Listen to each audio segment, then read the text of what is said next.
Assalamualaikum and good morning everyone. We are pair 22 comprised of Alesha binti Kamal and Insyirah Husna. Today we are honored to present an analysis that delves into the intersection of language, identity and activism. Have you ever considered how the voice of a single teenager could challenge world leaders and inspire a global movement? Look no further because that teenager is none other than Greta Thunberg. She is a Swedish climate activist whose speeches has resonated worldwide. Our presentation is titled Sociolinguistic Analysis of Greta Thunberg's Speeches, Identity, Power and Activism. We will explore how Greta uses language not only to confront authority but also to foster unity and assert her identity as an activist. Through the lens of social linguistics, we will analyze how she tailors her speech to diverse audience by applying social linguistic concepts, key social linguistic elements, linguistic variations, and social factors. We also discuss how her language use connects to the environmental aspect of ESG, environmental, social, and governance. Sociolinguistic concept. So let's begin with the concept of register, which refers to how our language style shifts depending on the audience or situation. Greta Thunberg is a great example of someone who switches register effectively. At the UN summit in 2019, she used a formal and structured speech to confront powerful political leaders. For example, "You have stolen my dreams and my childhood with your empty words." This uses emotional loaded language in a formal setting to convey urgency and demand accountability. In contrast, during the Youth for Climate 2021 event, she takes on a much more informal and sarcastic tone to connect with her young activist peers. For example, blah blah blah. This directness resonates with the youth who are tired of anti-political promises. It's a bold move that aligns her with the frustration of her fellow young activists in the audience. Now that we've seen how register shift with the audience, let's look at how speech community shape Greta's message. A speech community is a group of people who share similar ways of talking, and Greta targets different ones in each speech. For instance, in the UN speech, her audience consists of politicians and world leaders. Her message is structured, moral, and accusatory. Using phrases like "the eyes on all future generations are upon you," this reflects a formal universal appeal to power.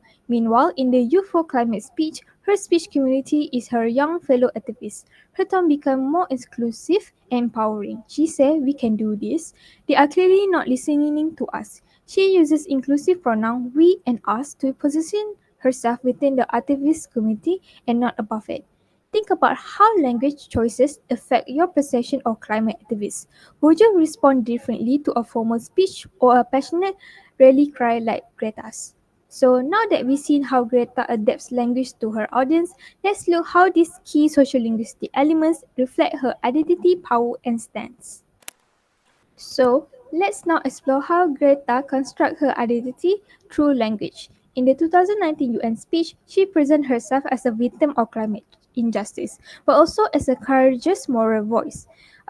In 2021, her identity shifts. She now becomes a part of the activist audience and not only someone who's deliver a speech, but as one of them. This demonstrates how language is tied to identity, where speakers use language to show who they are and what they stand for.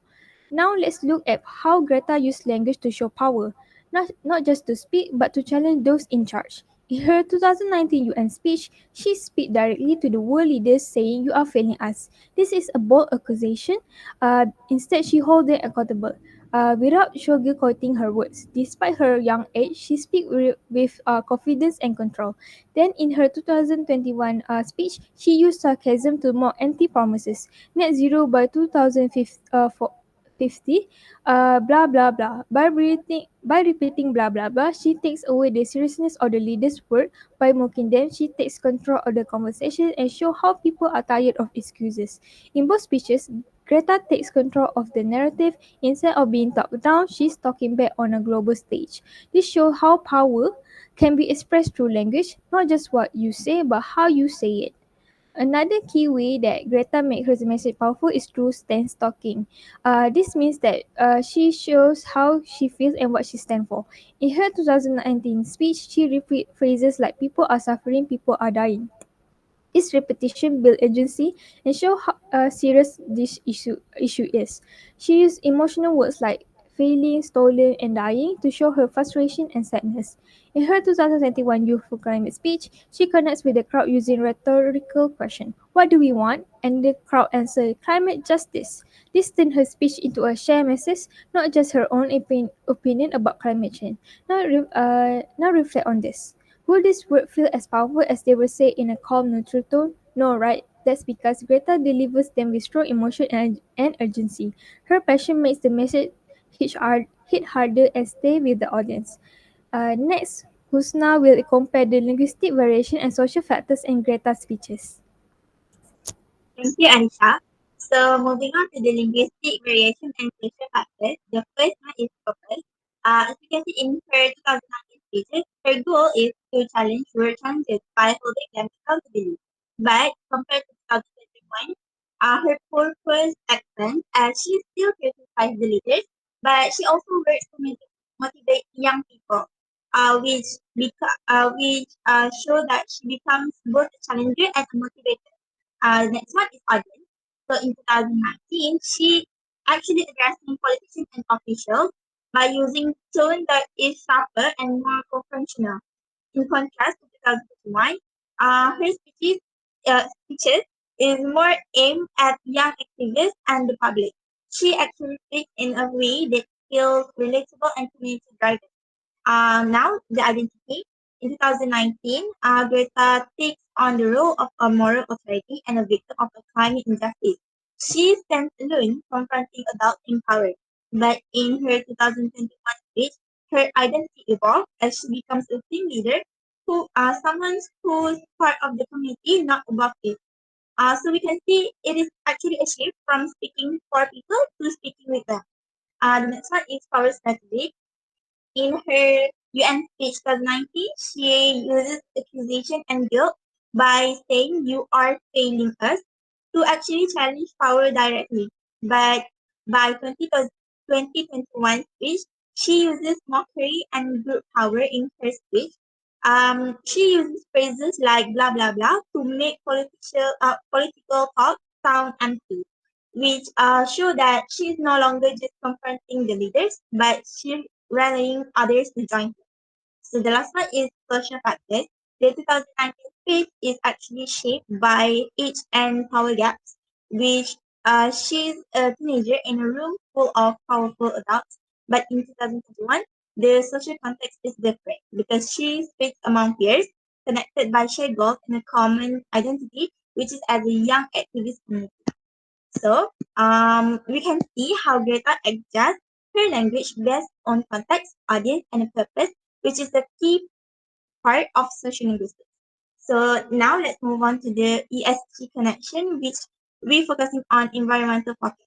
So Greta's speeches actually reflect the environmental color because she is not just telling people what's wrong, she actually calling out greenwashing and demanding real policy change, which we can see in her 2019 speech. She actually warns the leader by saying, "We will not let you get away with this," as she actually demands truth and accountability by emphasizing that delay action will harm future generations. And in 2021, in the Youth for Climate pre-conference, she actually mocked empty promises by the leaders by saying that net zero by 2024, 2050, blah, blah, blah, is actually she's pointed out the empty words of leaders who do not follow through on their promises, which shows her fight for transparency. So her language exposes environmental hypocrisy and pushes for real policy change, aligning with the environmental pillar of ESG, which she calls for leadership, transparency, and real impact. So to conclude all of this, Greta Thunberg uses language not just to communicate, but to activate. She actually adapts her register, identity, and stance to different audiences and carefully navigating power and community. So through social linguistic lenses like register and speech community, we can see how Greta Thunberg builds not just argument but real movements. Her speeches show how language is an action and act as a tool for resistance, for solidarity, and for change. So as you live today, we invite you to reflect how might your language choices shape your place in a movement. That's all from us. Thank you.